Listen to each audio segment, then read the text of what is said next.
स्वागत है आपका बड़ी बहस में। मैं हूं आशुतोष भाटिया। देश में कोरोना को लेकर हाहाकार मचा हुआ है और इसी बीच चर्चा तीसरी लहर की भी शुरू हो गई है। सुप्रीम कोर्ट ने तीसरी लहर को लेकर चिंता जताई है। कोर्ट ने केंद्र से इस पर नजर रखने के लिए कहा है। एक्सपर्ट्स की बात अगर माने तो तीसरी लहर बच्चों के लिए खतरनाक हो सकती है, जिसका आना भारत में तय है। ऐसे में तमाम सवाल खड़े हो गए हैं कि दूसरी लहर की मार झेल रहे देश को तीसरी लहर के लिए कैसे तैयार किया जाए। केंद्र सरकार भी तीसरी लहर की आहट महसूस कर रही है। इसीलिए गुरुवार को प्रधानमंत्री नरेंद्र मोदी ने अपने मंत्रियों की बैठक बुलाकर उनसे बातचीत की, जिसके बाद तीसरी लहर को रोकने के लिए नेशनल लॉकडाउन की सुगबुगाहट शुरू हो चुकी है। आज बड़ी बहस में इसी मुद्दे पर हम बातचीत करेंगे, क्योंकि दूसरी लहर में मरने वालों की तादाद रिकॉर्ड तोड़ रही है। देश में ऑक्सीजन जैसी आधारभूत चीजों के लिए मारामारी हो रही है। आखिर देश दूसरी लहर के बाद क्या तीसरी लहर के लिए तैयार है? क्या तीसरी लहर आने से पहले पूर्ण लॉकडाउन लगाना जरूरी होगा? बड़ी बहस में इन्हीं मुद्दों पर हम चर्चा करेंगे। हमारे साथ बड़ी बहस में चर्चा के लिए हमारे रिपोर्टर्स भी साथ में मौजूद होंगे। साथ ही एक्सपर्ट्स का पैनल भी हमारे साथ होगा, जिनसे हम तीसरी लहर और कोरोना के अलग अलग आयामों पर चर्चा करेंगे।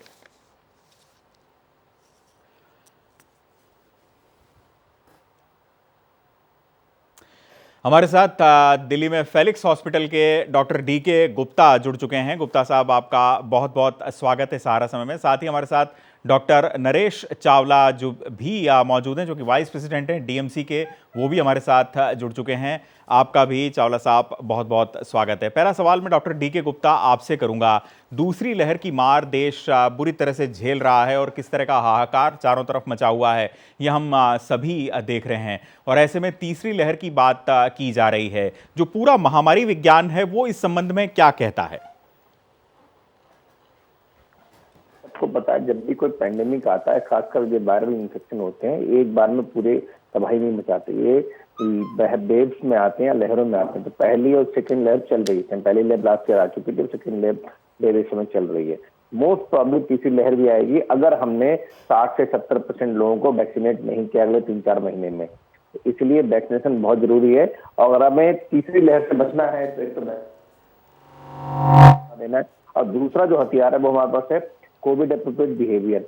जितना हम कोविड एप्रोप्रिएट बिहेवियर का पालन करेंगे उतना धीरे धीरे इन्फेक्शन फैलेगा, लोग इन्फेक्टेड होंगे, बट हमारे हॉस्पिटल से लोड नहीं पड़ेगा, ऑक्सीजन बेड्स कम नहीं पड़ेंगे, ऑक्सीजन कम नहीं पड़ेगी, वेंटिलेटर बेड कम नहीं पड़ेंगे। तो उससे क्या होगा, लहर आएगी भी तो एक साथ बर्डन बन के नहीं आएगी। चरम जैसे इस समय चल रहा है पैंडेमिक का, वैसा कुछ नहीं होगा और इंफ्रास्ट्रक्चर हमारा कोलैप्स नहीं करेगा। तो हम सबको ध्यान रखना चाहिए, सरकार को भी ध्यान रखना चाहिए कि वैक्सीनेशन, पार्शियल लॉकडाउन मीन्स जैसी जो स्टेट जहाँ पे अभी इन्फेक्टिविटी रेट कम है, 10% से कम है पॉजिटिविटी रेट, वहां पे पार्शियल लॉकडाउन लगाना चाहिए। अदरवाइज वहां पे भी दूसरी लहर दोबारा आएगी। अभी दूसरी लहर बहुत जगह आई नहीं है, बहुत सारे स्टेट्स में, तो वहां पे आने की पूरी संभावना है, क्योंकि वहां पे अभी इन्फेक्शन बढ़ रहा है। जैसे वेस्ट बंगाल है, वहां पे चुनाव हुए हैं, अभी यूपी में तो हम देख ही रहे हैं, बहुत सारे जिलों में हालत बहुत खराब है, जिलों में। तो ऐसे बहुत सारे राज्य हैं जहाँ पे अभी इन्फेक्शन नहीं बढ़ा है, वहां पे पार्शियल लॉकडाउन लगा देना चाहिए। मीन्स जो भी नॉन इसेंशियल गतिविधियां हैं, जो भी गैर जरूरी चीजें, उन सबको अगले 2-3 महीने के लिए बंद कर देना चाहिए। अदरवाइज हमें फुल लॉकडाउन लगाना पड़ेगा। जैसे हम लोग बात कर रहे हैं इस समय बहुत सारे प्रदेशों में कि फुल लॉकडाउन लगाओ, मीडिया बोल रहा है, नेता बोल रहे हैं, पक्ष बोल रहा है, विपक्ष बोल रहा है। तो कहीं ना कहीं जब सर से पानी ऊपर चला जाता है तब हम लोग जागते हैं, तब हम सोचते हैं फुल लॉकडाउन लगाओ, तब उसका कोई फायदा नहीं होता है। ऑलरेडी जितना डैमेज होना हो चुका था हो चुका होता है। Prevention is better than cure. तो अगर हम पहले से प्रिवेंटिव स्टेप पे ध्यान दें कि वैक्सीनेशन को प्रमोट करें, पार्शियल लॉकडाउन लगाएं, और साथ में जो प्रिकॉशंस है, कोविड एप्रोप्रिएट बिहेवियर्स है, उसका हम अच्छे से पालन करें, तो हम शायद इस दूसरी लहर को भी कंट्रोल कर देंगे और तीसरी लहर को आने से बचा लेंगे। अगर आएगी भी तीसरी लहर तो बहुत ज्यादा कष्टकारी नहीं होगी, बहुत ज्यादा नुकसान नहीं पहुंचाएगी हमें। डॉक्टर नरेश चावला भी हमारे साथ जुड़े हुए हैं, जो कि वाइस प्रेसिडेंट हैं डीएमसी के।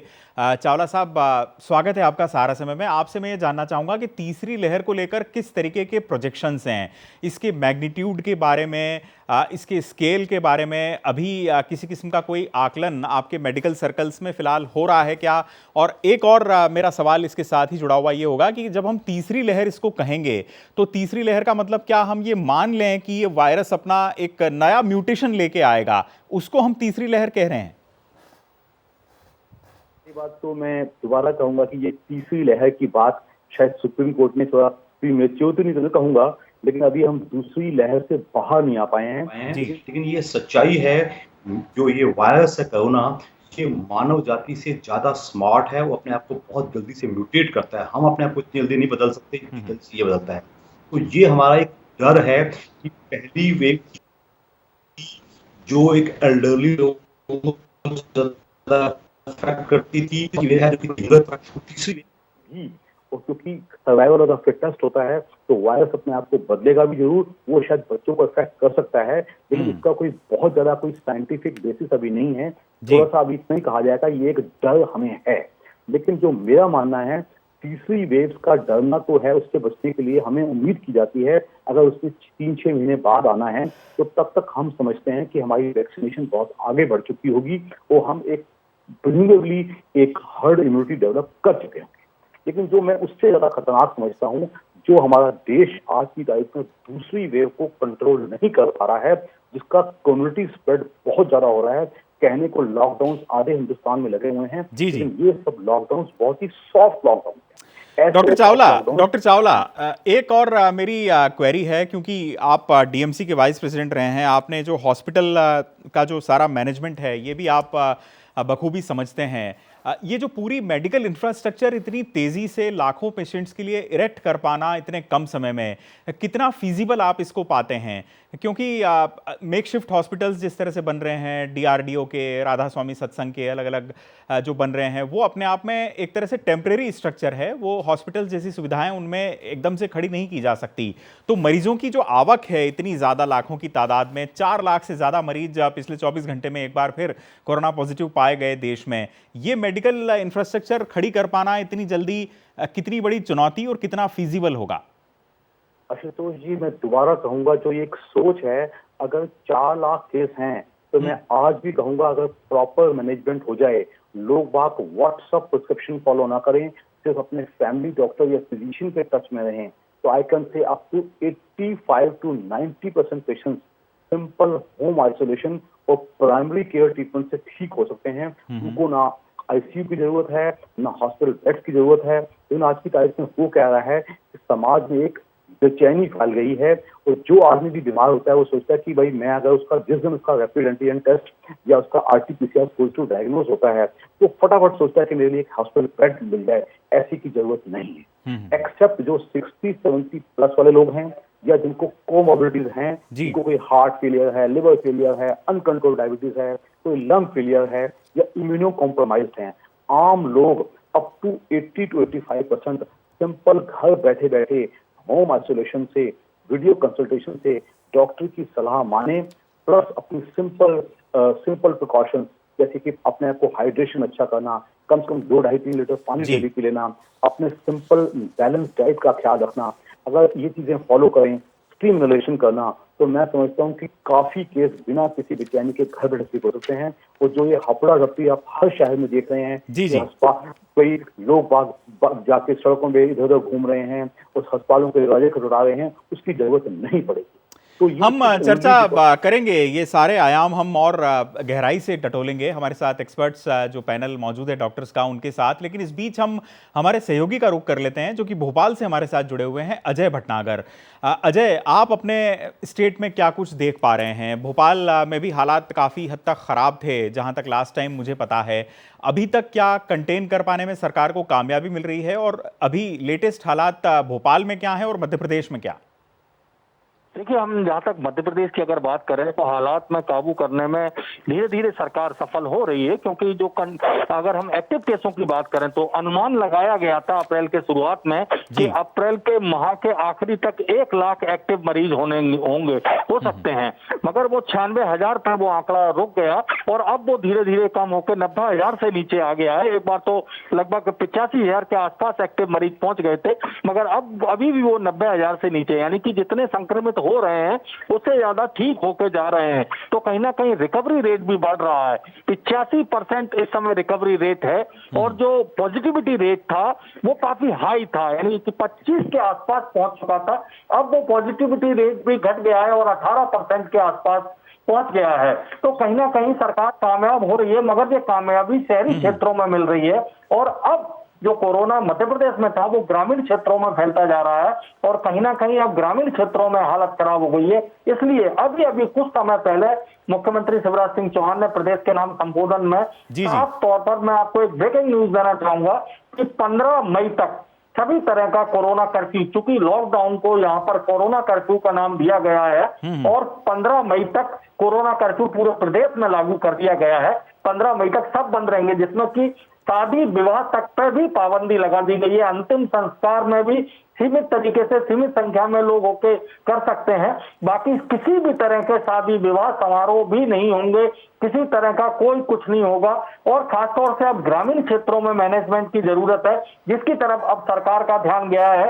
और अभी तक शहरी क्षेत्र में स्थानीय स्तर पर जिला क्राइसिस मैनेजमेंट की टीम जो बनाई गई थी, अब ऐसी ही टीम माइक्रो स्तर पर ग्रामीण क्षेत्रों में बनाई जा रही है, जहां पर माइक्रो कंटेनमेंट होंगे और जिस गांव में पॉजिटिविटी होगी वहां पर मनरेगा तक को भी मना कर दिया गया कि मनरेगा की मजदूरी भी नहीं होगी। ठीक है अजय, 15 मई तक एक तरह से कंप्लीट लॉकडाउन या कोरोना कर्फ्यू उसको मध्य प्रदेश में कहा जाता है, वो लागू कर दिया है सरकार ने। अपने आप में ये माकूल कदम है अगर स्प्रेड रोका जाना है। हमारे साथ डॉक्टर डीके गुप्ता हैं, फेलिक्स हॉस्पिटल के चेयरपर्सन। गुप्ता साहब, आपसे मैं ये जानना चाहूंगा कि पहली बार जब देश में कोरोना ने दस्तक दी थी तो उसके बाद हमने देखा कि तुरंत सरकार ने एक प्रभावी ढंग से लॉकडाउन को लागू कर दिया और इस तरह के हालात देखने को नहीं मिले कि पूरे देश में हाहाकार मच गया हो। अब जब दूसरी लहर आई है तो हमने तुरंत किसी तरह के लॉकडाउन का ऐलान नहीं किया, जिंदगी भी चलती रही और दूसरी लहर भी आती रही, पंचायत चुनाव भी उत्तर प्रदेश में होते रहे, देश की सारी गतिविधियां कमोबेश वैसी ही चलती रहीं और खुद सरकार ने यह कहा कि लॉकडाउन के पक्ष में हम नहीं हैं क्योंकि आजीविका का प्रश्न भी हमारे लिए महत्वपूर्ण है। आपको ऐसा लगता है क्या कि पहली लहर और दूसरी लहर में जो हाहाकार या मौतों का जो अंतर है ये महज लॉकडाउन का ही इंपैक्ट है या फिर ये म्यूटेंट ज्यादा खतरनाक है? जब पहली लहर आई थी तो हमारे देश में संसाधन अच्छे नहीं थे, हॉस्पिटल इंफ्रास्ट्रक्चर इतना स्ट्रांग नहीं था, टेस्टिंग फैसिलिटीज नहीं थी, ट्रीटमेंट फैसिलिटीज नहीं थी और बहुत सारी गाइडलाइंस हम लोगों को पता नहीं थी। तो अपने आप को रैंप अप करने के लिए, चीजों को बढ़ाने के लिए, प्रोडक्शन बढ़ाने के लिए, हॉस्पिटल सेटअप करने के लिए, लॉजिस्टिक्स बढ़ाने के लिए उस समय लॉकडाउन किया गया था, सो दैट हम लोग तैयार हो जाएं इस विपदा से लड़ने के लिए। तो वो उसलिए लॉकडाउन था। जो दूसरी लहर आई है ये पहले से ज्यादा तेज है। जो नए स्ट्रेन है, चाहे वो इंग्लैंड वाला स्ट्रेन हो या डबल म्यूटेंट या ट्रिपल म्यूटेंट हो, ये ज्यादा संक्रामक है, बहुत तेज गति से फैल रहे हैं, ज्यादा लोगों को इन्फेक्ट कर रहे हैं और ज्यादा सीरियस प्रॉब्लम क्रिएट कर रहे हैं, निमोनिया कर रहे हैं। जो पहला वाला वायरस था इतना खतरनाक नहीं था, वो नॉर्मली एसिम्टोमेटिक होता था, लक्षण नहीं होते थे या बहुत माइल्ड सिम्टम होते थे और सीटी में ज्यादा फाइंडिंग नहीं आती, छाती में निमोनिया नहीं होता था। अब नए वायरस जितने आ रहे हैं, 3-4 वायरस जो पाए गए, इसमें सबसे ज्यादा इंग्लैंड वाला और डबल म्यूटेंट और ट्रिपल म्यूटेंट और साउथ अफ्रीका ब्राजील वाले जो स्ट्रेन है, ये सारे ही खतरनाक हैं। एक तो इनकी स्पीड तेज है, इन्फेक्शन ज्यादा तेज कर रहे हैं और प्लस छाती में निमोनिया और ARDS और मल्टी ऑर्गन डिस्फंक्शन जैसे मल्टीपल कॉम्प्लिकेशंस कर रहे हैं। तो ये है कहीं ना कहीं जो गलती रही हमारी सरकार से, वो दूरदर्शी तक गलती रही कि जैसे हम सबको पता था इंग्लैंड में दूसरी तीसरी लहर आई है, बड़े बड़े जो विकसित देश थे वो इस लहर से लड़ नहीं पा रहे थे, उनको लॉकडाउन लगाना पड़ रहा था, वो कोलैप्स कर रहे थे, जिनका GDP का लोग 10 से 12% लोग अपना खर्च करते हैं, हमसे 10 गुना खर्च करते हैं। तो हम लोग कहीं ना कहीं ओवर कॉन्फिडेंट थे, उस पर ध्यान नहीं दिया और हम लोगों ने जो कोविड अप्रोप्रिएट बिहेवियर थे उनकी खूब धज्जियां बढ़ाई, चाहे चुनाव कराने हो, चाहे धरना प्रदर्शन कराने हो, चाहे कुंभ कराना हो, चाहे राजनीतिक रैलियां करानी हो। तो उस वजह से पब्लिक को मैसेज ठीक नहीं गया और उस वजह से ही ये मानव जनित लहर थी और इतनी एग्रेसिव लहर इसीलिए आई।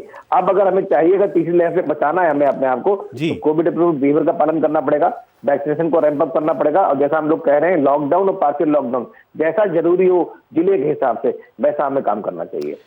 डॉक्टर चावला, मैं आपसे जानना चाहूंगा कि ये अभी क्या वैज्ञानिक डॉक्टर्स ये बता पाने में कामयाब हैं या कोई प्रेडिक्शन किया जा सकता है कि ये म्यूटेशन का सिलसिला कब तक चलता रहेगा? ये अगर ऐसे ही अगर अपने रूप बदलता रहेगा तो फिर तो काफी मुश्किल हो जाएगी। ये म्यूटेशन बस ये इतने ही वेरिएंट्स हैं या ये इससे आगे भी अभी कुछ कहा नहीं जा सकता कि कितने म्यूटेंट सामने आएंगे?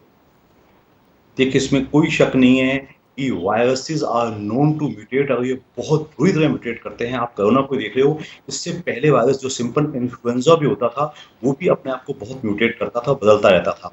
तो ऐसा सोचना कि ये कब तक करेगा, लेकिन अक्सर देखा गया है कि आप स्पेनिश फ्लू की हिस्ट्री देखो जो कि 2010 में हुआ था, तब भी वो 3 मिनिमम दूसरी वेव और ज्यादा खतरनाक होती थी। इस सबसे हमें सीखना चाहिए था। तो अब हम ये मान के चलेंगे कि तीसरी वेव इससे भी खतरनाक हो सकती है। तो we learn by the history. तो हम ये मान के चले कि कब तक चल सकता है, तो जैसे HIV का वायरस अपने आप ढीला पड़ गया, वो जी। कई वायरसेस आए और ढीले पड़े, तो हमें मानव जाति को इतना निराश और डरने की जरूरत नहीं। तो मैं हमेशा ये कहता हूँ, for the best and prepare for the worst. अभी तो हम सेकेंड वेव से लड़े, मीनवाइल थर्ड प्रीएम्प्ट करें। उसको प्रीएम्प्ट का एक ही तरीका है कि वही कोरोना बिहेवियर जिसको अपनी जीवन शैली बना लेना चाहिए।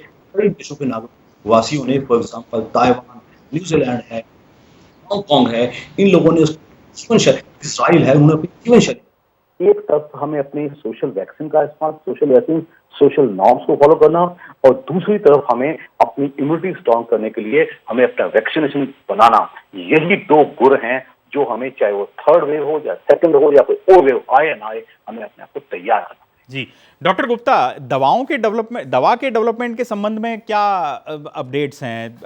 क्योंकि रिसर्च पूरी दुनिया में इस संबंध में हो रही होगी। कोरोना का वैक्सीन तो आ गया अलग अलग देशों का, लेकिन दवा के संबंध में क्या कोई ठोस परिणाम आ पाए हैं, या अभी हम ये जो पुरानी जो इन्फेक्शन से लड़ने वाली जो चिर प्रचलित दवाएं हैं उन्हीं से इलाज लेते रहेंगे?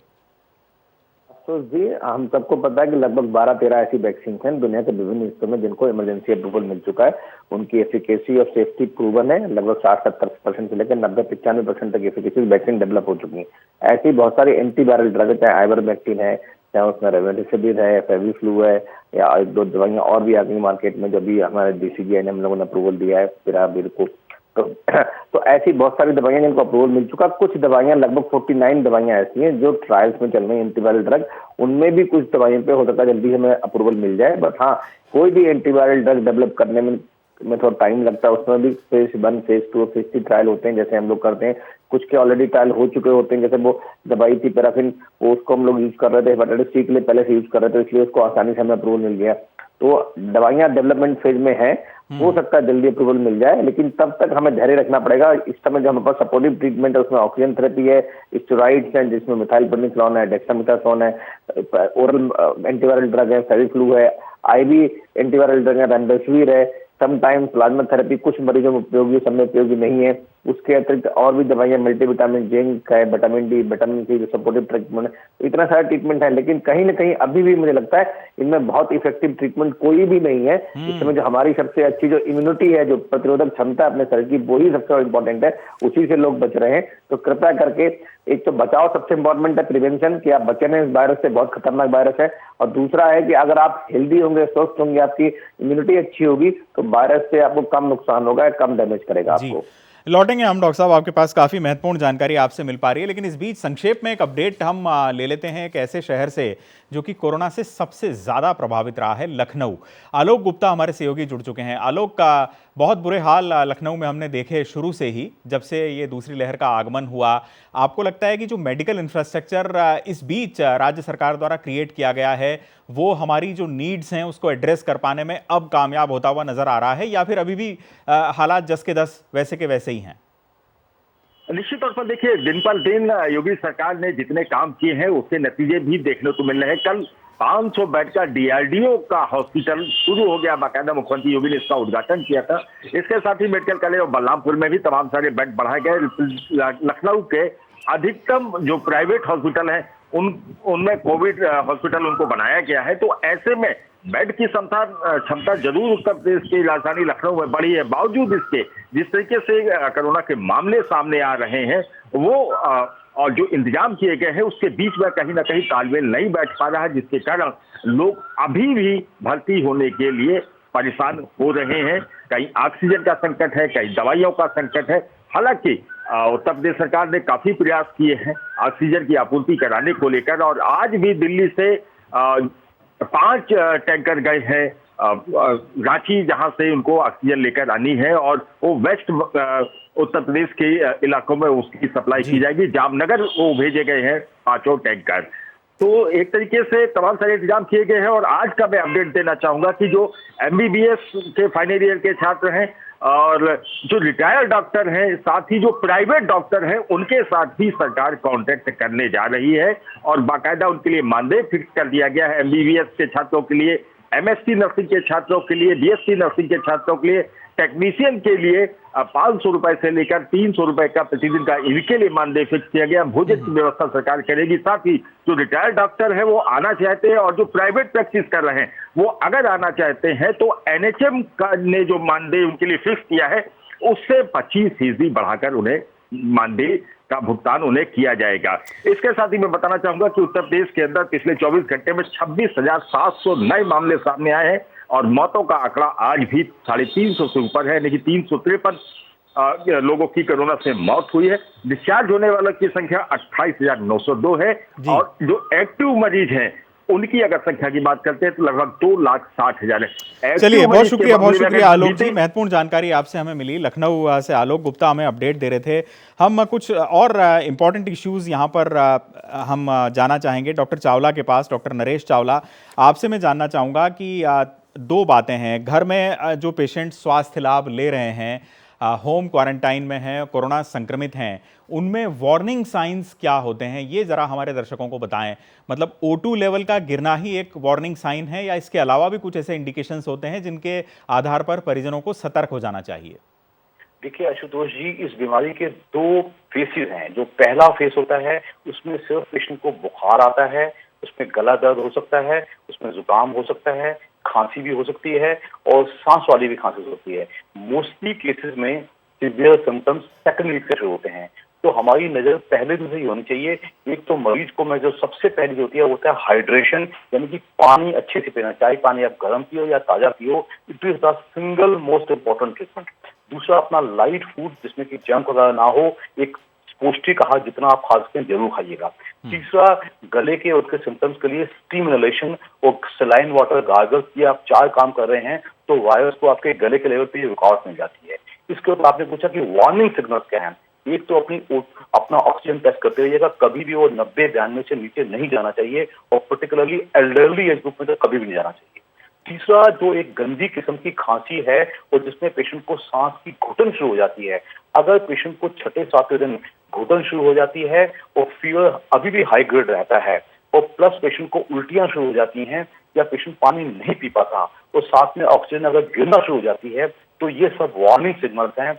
इस टाइम पेशेंट को अपने कोरोना के जो दूसरे बायोकेमिकल इन्वेस्टिगेशंस हैं जिसमें कि CRP और सीरम फेरेटिन और डी डाइमर और ये IL-6 वाला टेस्ट ये होने चाहिए। तो ये वो स्टेज है जिस टाइम हमें HRCT high resolution CT scan करवाना चाहिए कि उस पेशेंट को निमोनिया से शुरू नहीं हो गया, क्योंकि निमोनिया ही एक डेंजरस सिम्टम है जो कि जानलेवा होता है और पेशेंट को बिगाड़ता है। और हमें इसको बहुत जल्दी टेस्ट करवाना चाहिए और इसके लिए पेशेंट को, ये वो पेशेंट्स हैं जो थोड़ा बिगड़ते भी हैं, जिनको हमें ऑक्सीजन बेड्स चाहिए होते हैं या जिसको ICU बेड चाहिए होता है। जी, बहुत महत्वपूर्ण जानकारी आपसे मिली हमको। डॉक्टर गुप्ता, एक और चीज़ मैं आपसे जानना चाहूँगा कि कोविड के सिम्टम्स, किसी की तबीयत अगर ख़राब हो रही है तो पहले हमने देखा, अब तक जो एक मान्य परिपाटी थी वो ये कि आपका स्वाद और आपकी गंध चली जाती है, तो ये इंडिकेशन होता है कि आपको कोविड का इन्फेक्शन हो चुका है। अब कुछ केसेस में ऐसा देखने में आ रहा है कि कोविड इन्फेक्टेड भी पाया गया व्यक्ति और उसकी टेस्ट और स्मेल भी नहीं गई। ये थोड़ा हमें समझाएं कि ये क्या है, ये क्या वायरस ने अपना जो रूप परिवर्तित किया है उसके कारण ऐसा हो रहा है, और अब सबसे जो स्ट्रॉन्ग इंडिकेशंस हैं कि कोविड कोई इन्फेक्टेड हो चुका है वो क्या हैं? तो देखिए आशुतोष जी, इसके बैटरी ऑफ सिम्टम्स होते हैं, मतलब बहुत सारे लक्षण होते हैं कोविड के। उन लक्षणों में अगर कुछ 4-5 लक्षण भी आपके पास हैं, आपके उत्पन्न लग रहे हैं आपकी बॉडी में, तो हमें उस समय तुरंत कोविड की जांच करानी चाहिए। उस बैटरी ऑफ लक्षण में या तो एसिम्टोमेटिक हो सकता है, मतलब कोई लक्षण नहीं है लेकिन उसका कॉन्टैक्ट हिस्ट्री पॉजिटिव है, या सिर्फ माइल्ड थकान है, माइल्ड फीवर है, वो हो सकता है। गले में दर्द है, खांसी है, जुकाम है, सर में दर्द है, बॉडी एक है, मलेज है या थकावट है। इसके अलावा लूज मोशन, वॉमिटिंग, पेट दर्द, स्किन में रैश होना, बेल्स पैल्सी हो जाना कभी कभी। इसके अतिरिक्त जो बहुत स्पेसिफिक सिम्टम देखा गया था वो था कि तेज चला जाना और नाक से सूंघ चली जाना। बट ऐसा जरूरी नहीं कि वो सारे मरीज में ऐसा लक्षण मिले, तो इसलिए हम सबको ऐसा नहीं कि अगर जो कोविड लक्षण बाकी मिल रहे हैं और ये नहीं मिल रहा तो इसका हमें टेस्ट नहीं कराना चाहिए। तो हमें कोई सी भी 2 या 3 या 4 लक्षण मिल रहे हैं जो मैंने बताए, इसमें 3 या 4 लक्षण मिल रहे हैं तो आपको तुरंत कोविड टेस्ट कराना चाहिए। सो दैट आपकी डायग्नोसिस अर्ली बन जाए और अर्ली ट्रीटमेंट हो जाए।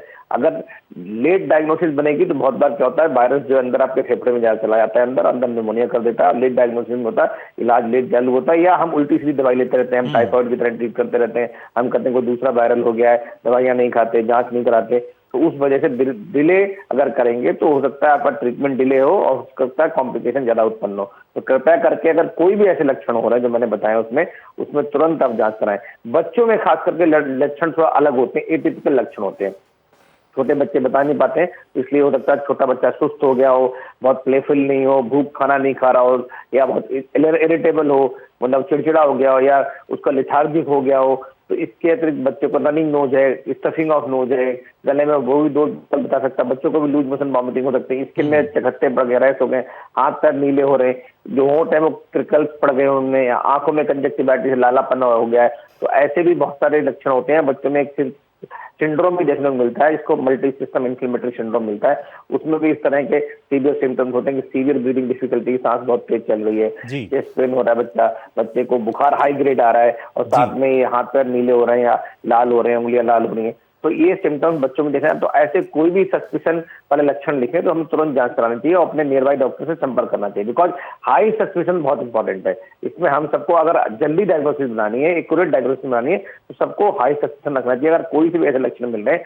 बच्चे या बड़ों में, तुरंत टेस्ट कराएं। और उससे टेस्ट कराने से पहले भी, बहुत बार ऐसा होता है टेस्ट पॉसिबल नहीं हो पा रहा था, लेट हो जाते हैं हम लोग, तो खुद को आइसोलेट कर लें, बाकी लोगों से दूर हो जाएं, सो दैट आप कम से कम इन्फेक्शन को दूसरे लोगों को ना दें। जाहिर तौर पर यही बचाव का सबसे अच्छा तरीका है कि आप आइसोलेट हो जाएं और जो पेशेंट है उसको अलग थलग कर दें अपने घर में ही। हम महेंद्र सैनी का रुख करेंगे। बहुत संक्षेप में महेंद्र आपसे जानना चाहेंगे जयपुर का अपडेट क्या है, आज का अपडेट क्या है, और क्या किसी तरह का कोई फॉल आप देख पा रहे हैं? सरकार कंटेन कर पाने में कामयाब होती हुई नजर आ रही है या फिर चुनौती यूं की यूं मुंह बाएं खड़ी है?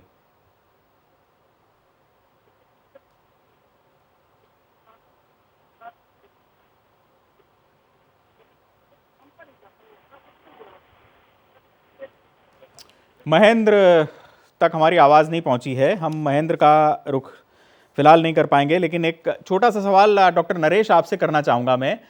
पोस्ट कोविड केयर का हम यहाँ पर जिक्र करते हैं कि कोविड ठीक हो गया, अस्पताल से घर आ गए, लेकिन लंग कैपेसिटी बहुत स्ट्रांग नहीं है और ज़्यादा कुछ चल फिर नहीं पा रहे। ये क्या समय के साथ ही इम्प्रूव होती है या इसको ऑगमेंट करने के लिए कोई और तरीका भी अपनाया जा सकता है? इसमें कोई शक नहीं है, जो पेशेंट भी एक बार हॉस्पिटल एडमिट हो जाता है या आईसीयू में चला जाता है, उसको लंग्स का फाइब्रोसिस कुछ ना कुछ हो चुका होता है। लंग्स का फाइब्रोसिस का मतलब कुछ ना कुछ परमानेंट डैमेज हो चुका होता है। वो कितने डिग्री है उसी से निर्भर करता है कि पेशेंट कितनी जल्दी से नॉर्मल एक्टिव लाइफ लीड कर पाएगा। तो उसके लिए कुछ मैं सुझाव देना पसंद करूंगा। पहली बात तो ऐसा पेशेंट बहुत ही बुरी तरह ट्रॉमेटाइज्ड होता है। ट्रॉमेटाइज मीन्स की बहुत टूट चुका होता है, उसको धीरे धीरे से बाहर निकलना चाहिए। परिवारी सपोर्ट के साथ अच्छा बैलेंस डाइट लिया जाए, प्लस कुछ रेस्पिरेटरी एक्सरसाइजेज हैं जिसमें कुछ योगिक एक्सरसाइज भी हो सकते हैं, जिसमें कि अनुलोम विलोम भी हो सकता है, जिसमें कि प्राणायाम भी हो सकता है। जितना उस आदमी की उम्र के हिसाब से या दूसरी बीमारियों के कोमोर्बिडिटी के हिसाब से जितना वो कर पाए, धीरे धीरे उसको पिकअप करना पड़ेगा। सिंपल जेंटल वॉक, सिंपल लंबे लंबे सांस खींचना, ये कुछ एक्सरसाइजेज हैं जो हमारे फेफड़ों को नॉर्मल करती हैं और ये हमें धीरे धीरे करनी पड़ेंगी, एकदम नहीं करती। तो अच्छा protein diet, nutritious diet, well balance diet, एक पारिवारिक सपोर्ट, एक साइकोलॉजिकली शांत रहना और धीरे धीरे, बिकॉज ये चीजें एकदम नहीं होती, इसको ठीक होने में कम से कम 2, 3, 4, 6 हफ्ते या महीने भी लग सकते हैं। तो हमारे हिसाब से अच्छा हाइड्रेशन, अच्छा डाइट, प्लस पारिवारिक सपोर्ट, प्लस रेस्पिरेटरी एक्सरसाइज जो इंसान ग्रेडेड मैनर में बढ़ाता चला